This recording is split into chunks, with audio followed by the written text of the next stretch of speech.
Sarah Martinez had dreamed of serving her country since she was 12 years old, watching her older brother march in his crisp uniform during his graduation ceremony. Now, at 22, she stood at the gates of Fort Henderson Military Base, her duffel bag slung over her shoulder and her heart pounding with a mixture of excitement and nervousness. The morning sun cast long shadows across the concrete buildings, and the sound of marching boots echoed in the distance. As she approached the main building, Sarah noticed other recruits gathering near the entrance. Most of them were men, their faces serious and determined. A few women stood among them, but Sarah could sense the tension in the air. This was not going to be easy, but she had prepared herself for challenges. What she hadn't prepared for was Commander Jackson. Commander Robert Jackson was a 38-year-old career military man who had earned his position through years of what he considered real military service. Standing 6 feet tall with graying hair and stern blue eyes, he had a reputation for being tough on all recruits, but particularly harsh on female soldiers. He believed that women had no place in combat roles and made no effort to hide his opinions. When Sarah first entered the briefing room with the other new recruits, Commander Jackson's eyes immediately found her. She was average height with brown hair pulled back in a regulation bun, but there was something about her posture that caught his attention. She stood straight, met his gaze directly, and didn't flinch when he stared at her longer than necessary. "Listen up, recruits," Commander Jackson barked, his voice filling the room. "You're here because someone thinks you have what it takes to serve your country. I'm here to prove them wrong. Most of you will wash out within the first month, and that's exactly as it should be."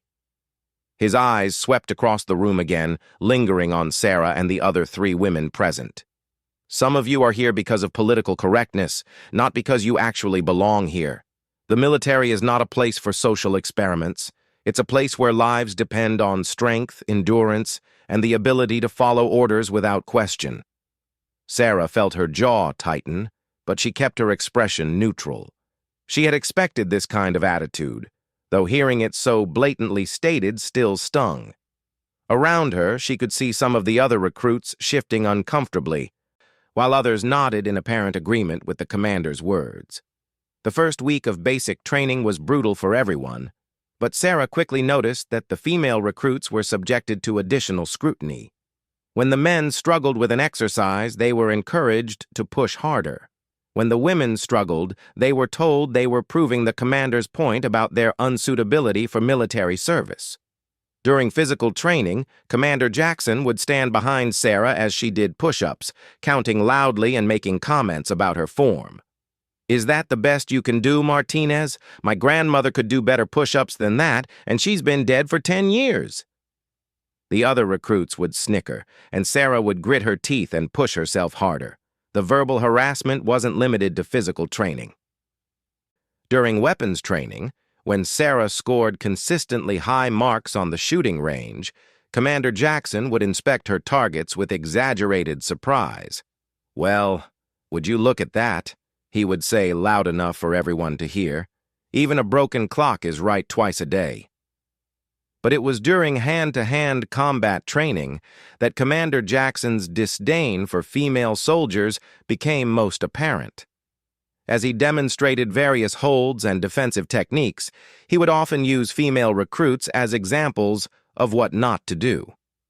"The problem with female soldiers," he announced one afternoon while the recruits sat in a circle around the training mat, "is that they lack the natural aggression and physical strength necessary for real combat situations. They might be able to follow orders and march in formation, but when it comes down to life and death, they become a liability to their unit." Sarah's fellow recruit, Jennifer Walsh, shifted uncomfortably beside her. Jennifer was struggling more than Sarah with the physical demands of training, and Commander Jackson had made her a particular target of his criticism. Sarah had tried to help Jennifer during their free time, showing her techniques for improving her endurance and strength, but the commander's constant harassment was wearing on both of them. "Martinez!" Commander Jackson called out suddenly, making Sarah's stomach drop. Since you seem so confident, why don't you come up here and show everyone how a female soldier handles a combat situation? Sarah stood up, her muscles tense. She walked to the center of the mat where Commander Jackson waited with a slight smirk on his face. The other recruits formed a larger circle around them, and Sarah could feel their eyes on her. Some looked sympathetic, others seemed eager to see her fail. "The scenario is simple," Commander Jackson explained, his voice carrying across the training area. "You're on patrol, and you encounter an enemy combatant. He's bigger than you, stronger than you, and he wants to kill you. What do you do?" Before Sarah could respond, Commander Jackson moved toward her in a mock attack. His movements were controlled but aggressive, designed to overwhelm her. Sarah managed to dodge his first grab, but he quickly recovered and came at her again. This time, his hand caught her wrist, and he used his superior size and strength to force her to the ground. "Dead," he announced, standing over her. "Your squad is now down one member, and the rest of them are in greater danger because they had to rely on someone who couldn't handle the pressure." Sarah got to her feet, her face flushed with embarrassment and anger. Around the circle, she could see mixed reactions from her fellow recruits. Some looked uncomfortable with the commander's demonstration, while others seemed convinced that he had proven his point. "But, Commander," said David Chen, one of the male recruits who had become friends with Sarah during training, "wouldn't the same thing happen if a smaller male soldier faced a larger opponent?" Commander Jackson's eyes flashed with irritation at being questioned. "Chen, the difference is that a male soldier, regardless of size, has the natural aggression and mental toughness to find a way to win.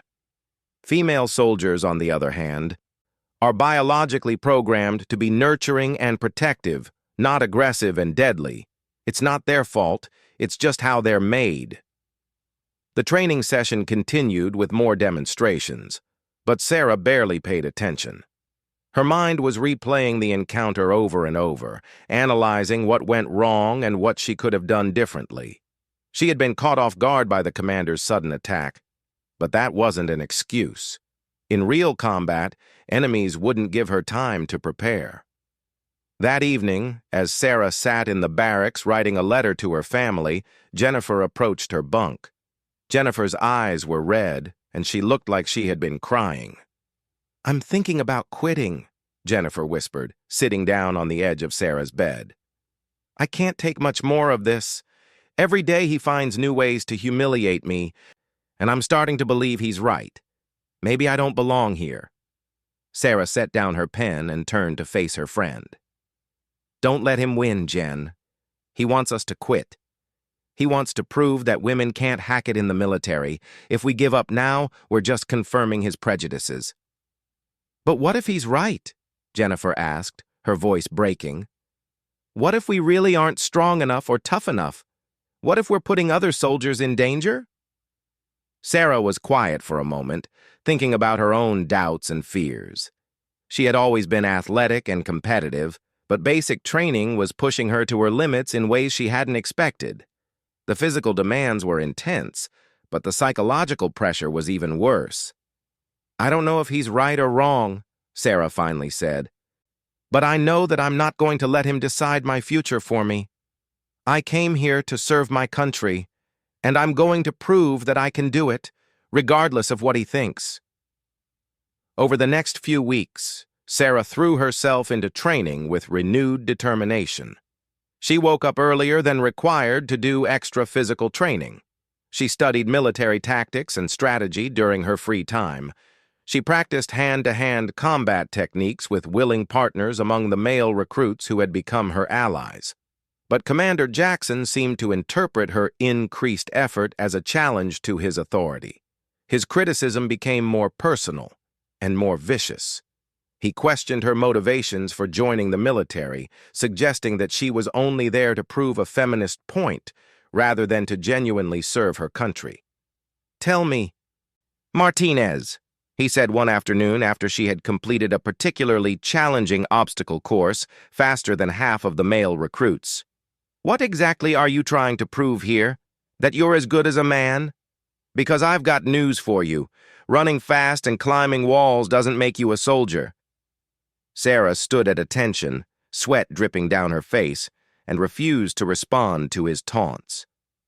She had learned that engaging with his provocations only made things worse. But inside, her anger was building. She wasn't trying to prove she was as good as a man. She was trying to prove she was a good soldier, period. The breaking point came during a particularly intense week of training that included sleep deprivation exercises, extended marches, and complex tactical scenarios. The recruits were pushed to their physical and mental limits, and several of them had already washed out of the program. During one exercise, Sarah's unit was tasked with capturing a strategic position while under simulated enemy fire. The scenario required teamwork, quick thinking, and physical courage. Sarah found herself in a leadership position when the designated squad leader was killed early in the exercise. Under her direction, the unit successfully completed the mission with minimal casualties. Her quick thinking had saved the exercise, and even some of the drill sergeants seemed impressed. But when the debrief began, Commander Jackson focused entirely on the mistakes that had been made, particularly those involving the female recruits. "This exercise demonstrates exactly what I've been telling you," he announced to the gathered recruits. "When the pressure is on, female soldiers become a liability. Martinez here got lucky, but luck doesn't win wars. In a real combat situation, her hesitation and emotional decision-making would have gotten people killed." Sarah couldn't stay silent any longer. "Sir, with respect, I don't believe my performance in that exercise demonstrated hesitation or emotional decision-making. I assessed the situation, adapted the plan when circumstances changed, and achieved the objective." The training area fell silent. No one questioned Commander Jackson directly, especially not a female recruit. The commander's face darkened, and Sarah could see the rage building behind his eyes. "Are you questioning my assessment, Martinez?" His voice was dangerously quiet. "Because if you are, perhaps you'd like to demonstrate your combat effectiveness in a more direct way." The challenge hung in the air between them, and Sarah knew that this moment would define the rest of her military career. She could back down, accept his criticism, and continue to endure his harassment while hoping to graduate. Or she could stand up for herself and face whatever consequences came with challenging a superior officer. "If you're offering a demonstration, sir, I accept," Sarah said, her voice steady despite the adrenaline coursing through her veins. Commander Jackson smiled, but it wasn't a friendly expression. "Excellent.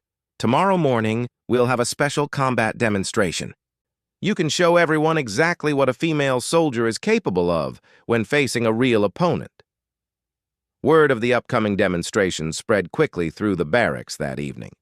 Sarah could feel the weight of every conversation that stopped when she walked by, every sideways glance from her fellow recruits. Some looked at her with admiration for having the courage to stand up to Commander Jackson, while others seemed to think she had signed her own discharge papers. David Chen found Sarah sitting alone in the mess hall, picking at her dinner without really eating. The usual chatter and laughter that filled the space seemed muted, as if everyone was holding their breath waiting for tomorrow's showdown. "You know you don't have to go through with this," David said quietly, sliding into the seat across from her.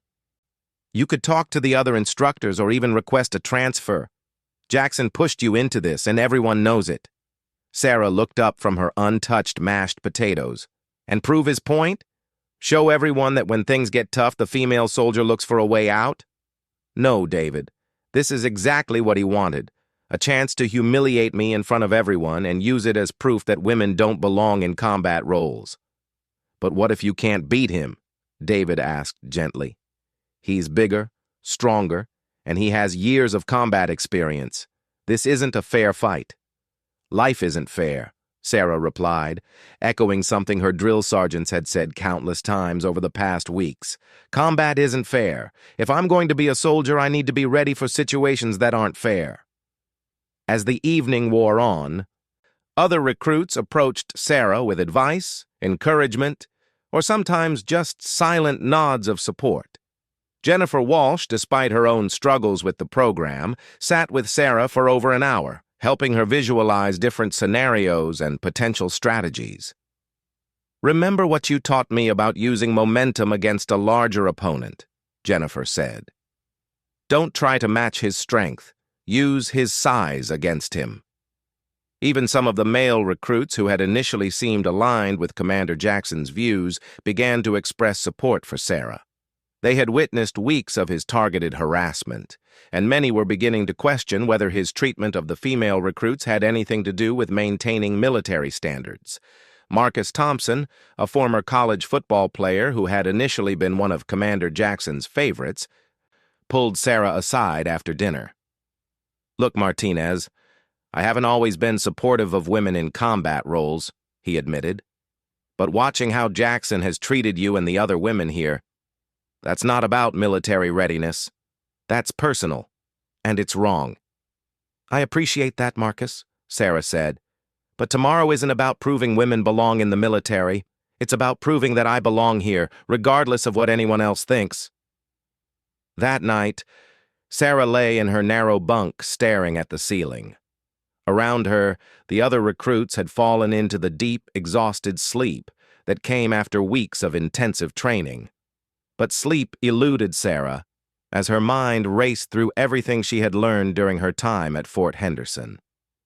She thought about the countless hours of physical training, the weapons instruction, the tactical exercises. But more than that, she thought about the mental toughness she had developed, the ability to push through pain and exhaustion and fear. Commander Jackson had intended to break her spirit, but instead, he had forged it into something stronger. Sarah also thought about her motivations for being here.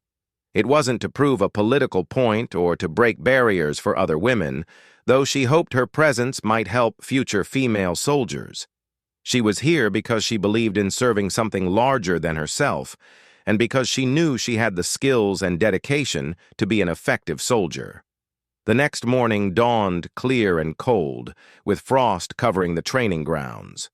Sarah woke before reveille and spent 30 minutes in meditation and stretching, preparing her body and mind for what was to come. She ate a light breakfast and drank plenty of water, knowing that proper nutrition and hydration could make the difference in a physical confrontation. When the recruits assembled for morning formation, the tension was palpable. Commander Jackson looked particularly pleased with himself, striding back and forth in front of the gathered soldiers with an air of anticipation. He had invited several other instructors and senior officers to observe the demonstration, ostensibly for training purposes, but clearly hoping to make his point about female soldiers to a wider audience. "Today we're going to conduct a practical exercise in hand-to-hand combat," Commander Jackson announced to the assembled group. "This will demonstrate the realities of close-quarters battle and the importance of physical readiness in combat situations." Sarah stood in formation with the other recruits, maintaining her military bearing while her heart pounded.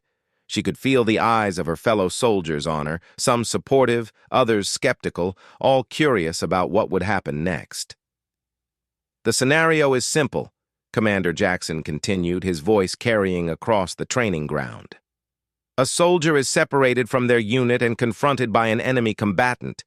There are no weapons available, no backup coming, and no room for retreat. The soldier must either defeat the enemy or die trying." He gestured toward the training mat that had been set up in the center of the area. "Martinez, you volunteered to demonstrate female combat effectiveness. Here's your chance." Sarah stepped forward and walked to the mat, conscious of every step, every breath. The other recruits formed a circle around the designated area, and she could see varying expressions of concern, excitement, and doubt on their faces. Commander Jackson followed her onto the mat, beginning to remove his jacket and cap. Underneath, his muscular frame was evident, built from years of military training and combat experience. He had at least 40 pounds and 6 inches of reach advantage over Sarah, and his confidence showed in every movement. "The rules are simple," he announced to the watching crowd. "This is a submission or knockout scenario. The fight continues until one combatant cannot continue or submits. Medical personnel are standing by in case of injury." Sarah noticed several medics positioned around the training area, their presence adding to the seriousness of what was about to happen. This wasn't going to be a light sparring session or a demonstration with pulled punches. Commander Jackson intended to prove his point decisively. As they faced each other on the mat, Commander Jackson's expression shifted from his usual stern demeanor to something more personal and vindictive. "Last chance to back down, Martinez. Save yourself the embarrassment and admit that you're not cut out for this." "I'm ready, sir," Sarah replied, settling into a fighting stance. She kept her voice steady and professional, not wanting to give him any additional ammunition to use against her. The watching crowd fell silent as the two combatants began to circle each other. Sarah could feel the weight of expectations, both positive and negative, pressing down on her. She knew that win or lose, this moment would be remembered and discussed by everyone present for years to come. Commander Jackson moved first, stepping forward with a straightforward attack designed to overwhelm her with his size and strength. His approach was aggressive, but somewhat predictable. Exactly what Sarah had expected from someone who relied heavily on physical advantages. Sarah dodged to the side, avoiding his initial grab and trying to circle away from his dominant hand. She had studied Commander Jackson's fighting style during previous training sessions, noting his tendency to rely on power over technique. He was strong and experienced, but he had also become accustomed to opponents who would be intimidated by his reputation and physical presence. The commander recovered quickly from his missed attack and came at her again, this time with more caution. He feinted left and then moved right, trying to corner her against the edge of the mat. Sarah recognized the tactic and responded by moving forward instead of backward, closing distance and getting inside his reach where his size advantage would be less effective. For several minutes, they engaged in a careful dance of attack and counterattack. Commander Jackson landed a few glancing blows, while Sarah managed to avoid his most powerful strikes. The watching recruits were completely silent, absorbed in the intensity of the combat. Sarah began to notice a pattern in Commander Jackson's attacks. His military training had been excellent, but it was also somewhat rigid and predictable. He followed established techniques and strategies that had served him well in his career, but he wasn't adapting quickly to her unconventional style. Drawing on everything she had learned during training, plus techniques she had studied on her own, Sarah began to implement a strategy based on patience and precision rather than force. She waited for Commander Jackson to commit to powerful attacks, then used his momentum and aggression against him. The first real opportunity came when Commander Jackson attempted a takedown that required him to lower his center of gravity and reach for her legs. Sarah sidestepped at the last moment and drove her knee upward, catching him in the solar plexus. The blow wasn't powerful enough to end the fight, but it staggered him and gave her a momentary advantage. Sarah followed up immediately, using a technique she had practiced countless times during her extra training sessions. She grabbed Commander Jackson's arm as he tried to straighten up and used a leverage-based throw that sent him tumbling to the mat. The watching crowd gasped audibly as their seemingly invincible commander hit the ground hard. Commander Jackson rolled quickly and got back to his feet, but for the first time since the fight began, Sarah could see uncertainty in his eyes. "Getting lucky, Martinez," he growled, wiping blood from a split lip. "But luck runs out." The fight continued with increased intensity. Commander Jackson abandoned some of his caution and began attacking more aggressively, apparently hoping to end the confrontation quickly before Sarah could embarrass him further. But his increased aggression also made him more predictable and created more opportunities for Sarah to exploit. Sarah had been training for this moment without realizing it. Every humiliation, every unfair criticism, every time she had been told she didn't belong had built up her determination and focus. She wasn't just fighting Commander Jackson, she was fighting for her right to serve her country and for the respect of her fellow soldiers. The end came suddenly and decisively. Commander Jackson attempted another powerful takedown, putting most of his weight behind a grab that would have been devastatingly effective against most opponents. But Sarah had been watching for exactly this type of attack. She moved at the last possible moment, redirecting his momentum and using a perfectly executed hip toss that sent him crashing to the mat with tremendous force. This time, Commander Jackson didn't get up immediately. He lay on his back, clearly dazed from the impact, while Sarah stood over him ready to continue if necessary. The silence from the watching crowd was deafening as everyone processed what they had just witnessed. Commander Jackson lay motionless on the training mat for what felt like an eternity, though it was probably only 10 or 15 seconds. The assembled recruits and instructors stared in stunned silence as the medics rushed forward to check on him. Sarah stepped back, her hands shaking slightly from adrenaline, unsure whether she should feel proud of her victory or terrified of the consequences. When Commander Jackson finally stirred and sat up slowly, his face was flushed with embarrassment and rage. The medics helped him to his feet, checking his pupils for signs of concussion and asking him basic questions about his orientation. He answered them curtly, clearly wanting to minimize the attention and get away from the scene of his humiliation as quickly as possible. "That's enough for today," announced Colonel Williams, the base commander who had been observing the demonstration. His voice cut through the tension like a knife, and everyone snapped to attention. "All recruits return to your barracks immediately. Instructors, report to my office in 1 hour." As the crowd began to disperse, Sarah caught glimpses of her fellow recruits' faces. Some looked shocked, others impressed, and a few seemed genuinely proud of what she had accomplished. David Chen gave her a subtle thumbs up as he walked past, while Jennifer Walsh looked like she was trying not to smile. But Sarah's moment of triumph was overshadowed by uncertainty about what would happen next. She had defeated a superior officer in front of dozens of witnesses, and even though it had been his idea, she knew that there would be consequences. The military hierarchy didn't tolerate insubordination, regardless of the circumstances. Commander Jackson limped off the training ground without looking at Sarah or saying a word to anyone.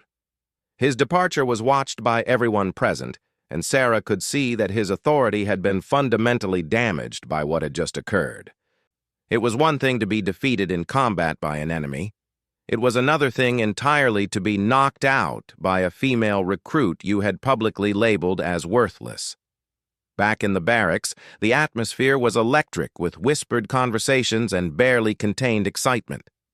Sarah's bunkmates gathered around her, eager to discuss what they had witnessed and what it might mean for the rest of their training. "I can't believe you actually did it," Jennifer said, her voice filled with awe. "You knocked out Commander Jackson. No one is ever going to forget this. The way you used his own momentum against him was incredible," added Marcus Thompson. "I've never seen anything like it. You made him look like an amateur." But not everyone was celebrating Sarah's victory. A few recruits, particularly those who had been aligned with Commander Jackson's views, seemed uncomfortable with what had happened. They whispered among themselves and shot occasional glances in Sarah's direction that weren't entirely friendly. Tommy Rodriguez, one of the recruits who had consistently supported Commander Jackson's harsh treatment of female soldiers, approached Sarah's group with a serious expression. "You realize what you've done, right?" he said. "You've humiliated a superior officer in front of the entire training company. There's going to be hell to pay for this." "She defended herself in a sanctioned training exercise," David Chen replied sharply. "Jackson set up the rules, and she followed them. If he's embarrassed, that's his own fault for underestimating her." The argument might have escalated, but Sarah raised her hand for silence. "Look, I know what happened out there was unusual. I never intended to humiliate anyone. I just wanted to prove that I could hold my own in a combat situation. Whatever happens next, I can live with the consequences." Over the next few hours, rumors flew around the base about what had transpired during the demonstration. Different versions of the story emerged, each more exaggerated than the last. By evening, some versions had Sarah defeating multiple instructors, while others claimed she had used illegal techniques or caught Commander Jackson off guard. The truth was simpler but perhaps more significant than any of the rumors. A female recruit had outfought an experienced male commander in a fair contest, using skill, strategy, and determination to overcome significant physical disadvantages. For many observers, it challenged fundamental assumptions about women in combat roles. The next morning brought an unexpected development. Instead of Commander Jackson leading their usual morning formation, the recruits were addressed by Colonel Williams himself. The base commander was a decorated veteran with over 20 years of service, and his presence indicated that the previous day's events had attracted attention at the highest levels of the base command structure. "Yesterday's training demonstration has generated significant discussion," Colonel Williams began, his voice carrying across the silent formation. "It has also raised important questions about our training methods and the assumptions we make about combat effectiveness." Sarah felt her stomach clench as she wondered whether she was about to be dismissed from the program or face disciplinary action. She stood at attention, staring straight ahead, trying to maintain her military bearing regardless of what was about to happen. "After reviewing the incident and consulting with my senior staff," the colonel continued, "I have decided to make some changes to our training protocols. Effective immediately, all combat training will be based on individual performance rather than gender-based assumptions." A murmur of surprise rippled through the formation before discipline reasserted itself. This was not what anyone had expected to hear, especially given Commander Jackson's well-known views on female soldiers. "Furthermore," Colonel Williams added, "I want to make it clear that any instructor who allows personal bias to interfere with fair evaluation of recruits will face immediate disciplinary action. Our mission is to train the best possible soldiers, regardless of their background or gender." Sarah felt a wave of relief wash over her, though she tried not to let it show on her face. Not only was she not being punished, but the colonel seemed to be endorsing the idea that her victory had been legitimate and meaningful. After formation ended, Colonel Williams asked Sarah to report to his office. As she walked across the base, she noticed that other soldiers and staff members were looking at her differently than they had before. There was a new kind of respect in their eyes, mixed with curiosity about what this young recruit had accomplished. Colonel Williams' office was sparse and functional, decorated only with military commendations and photographs from his years of service. He gestured for Sarah to sit in a chair across from his desk, then studied her for a moment before speaking. "Martinez, what you did yesterday was remarkable," he said finally. "But I need to know, was this about proving a point, or was it about genuine commitment to military service?" Sarah had anticipated this question and had thought carefully about her answer. "Sir, it was about proving that I deserve to be judged on my abilities as a soldier, not on assumptions about what women can or cannot do. I'm here because I want to serve my country effectively, and I believe I have the skills and dedication to do so." The colonel nodded thoughtfully. "Commander Jackson has requested a transfer to another base. He feels that his effectiveness here has been compromised by recent events. I've approved his request, effective at the end of this week." Sarah tried to hide her surprise at this news. She had expected consequences for herself, not for Commander Jackson. "Sir, I hope my actions didn't contribute to forcing out an experienced officer." "Martinez, Jackson's departure is not your fault," Colonel Williams said firmly. "His inability to evaluate soldiers fairly and his personal biases made him unsuitable for a training position. What happened yesterday simply made that clear to everyone involved." The colonel stood up and walked to his window. looking out at the training grounds where recruits were conducting their morning exercises. "I've been in the military for over 2 decades, and I've seen a lot of changes. Not all of them have been easy to accept. But one thing I've learned is that good soldiers come in all shapes, sizes, and backgrounds. What matters is not who they are, but what they can do." He turned back to face Sarah. "Your performance yesterday, both in the combat demonstration and throughout your training, has shown exceptional skill and dedication. I'm recommending you for advanced combat training if you're interested." Sarah felt her heart leap with excitement, though she maintained her composure. Advanced combat training was typically reserved for the top performers in each training class, and it opened doors to specialized roles and faster promotion opportunities. "Yes, sir. I would be very interested in that opportunity," she replied. The weeks that followed brought significant changes to the training program.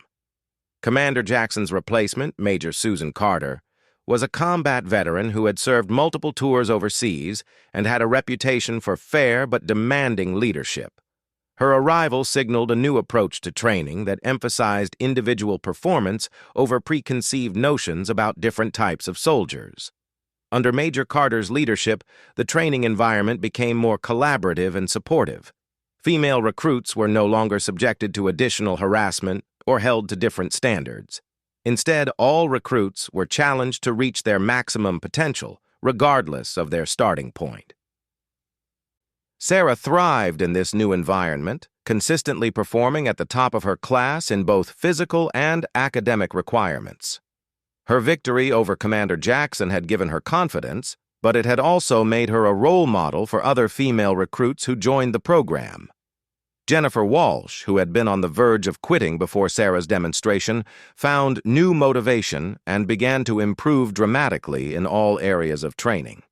She later told Sarah that watching her stand up to Commander Jackson had inspired her to fight for her own place in the military rather than accepting others' limitations. The story of Sarah's victory spread beyond Fort Henderson to other military bases and training facilities.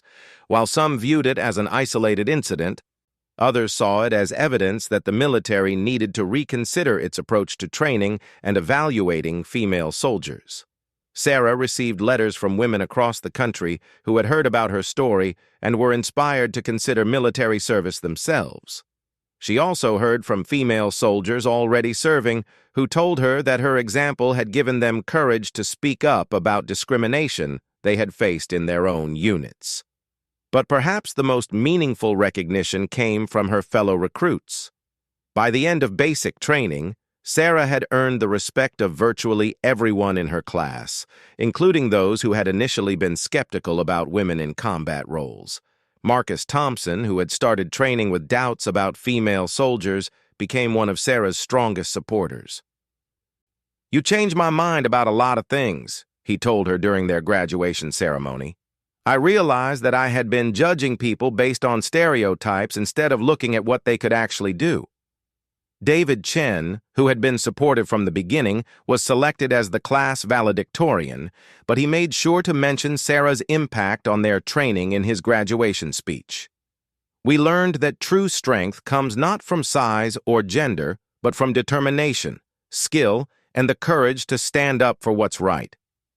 Sarah graduated at the top of her class and was selected for the Elite Ranger Training Program, one of the most challenging and prestigious assignments in the military. As she prepared to leave Fort Henderson for her next assignment, she reflected on how much had changed since that first day when Commander Jackson had labeled her a worthless female soldier. The young woman who had arrived at Fort Henderson seeking to prove herself had become a confident, skilled soldier who had not only proven her own worth, but had helped create opportunities for others.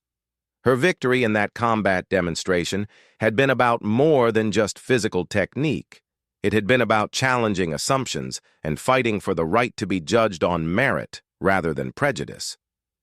Years later, Sarah would go on to serve with distinction in multiple combat deployments, earning decorations for valor and eventually achieving the rank of major herself. She would become known for her ability to bring out the best in all soldiers under her command, regardless of their background. But she would always remember that day at Fort Henderson as the moment when she learned that true victory comes not from defeating others, but from refusing to accept limitations that others try to place on you. Her knockout punch had been powerful, but her real strength lay in her unwillingness to be defined by anyone else's narrow vision of what she could accomplish. The military, like many institutions, was slow to change its deeply ingrained attitudes and practices. But individual moments of courage and determination, like Sarah's demonstration that day, helped push that change forward one person at a time. Her story became part of a larger transformation that would eventually make the military a more inclusive and effective fighting force. Commander Jackson, meanwhile, completed his transfer to a desk job at a remote base, where his interactions with female soldiers would be minimal. He never fully acknowledged that his attitudes had been wrong, but he also never again publicly questioned the combat effectiveness of women in the military. Sometimes change comes not through conversion, but through the simple demonstration that old assumptions no longer hold true. For Sarah Martinez, the worthless female soldier who had knocked out her commander in combat drills, the real victory was not in proving anyone wrong, but in proving herself right. Right to pursue her dreams, right to serve her country, and right to demand the respect that comes with excellence in any field of human endeavor.